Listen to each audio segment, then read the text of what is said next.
ইনশাআল্লাহ চরমনাই ইসলামী আন্দোলন ভিন্ন একটি ব্যতিক্রম ধর্মী সাহাবায়ে কেরামদের আদর্শের উপরে এই আন্দোলন চলতেছে, চলবে পরিপূর্ণ হকের উপরে।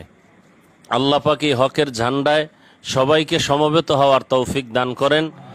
এবং আমরা অধৈর্য না, মানুষ বিভিন্নভাবে উস্কানি দিয়েছে, আমরা মারমুখী হই, কিন্তু ইসলামী আন্দোলন মারমুখী আক্রমণাত্মক কোনো আন্দোলনে কোনো কর্মসূচিতে বিশ্বাসী নয়। যে কারণে আমাদের সম্ভাব্য শক্তি থাকা সত্ত্বেও আমরা ধৈর্যের পাহাড় হয়ে আমরা পরিচয় দিয়েছি। আল্লাহ পাক বলছেন কাআন্নাহুম বুনিয়ানুম মারসুস, আমরা সীসা ঢালা প্রাচীরের ন্যায় দাঁড়ানো আছি। ইনশাআল্লাহ আমাদের এই ধৈর্য বিজয়ের জন্য পূর্বাভাস আমি মনে করি।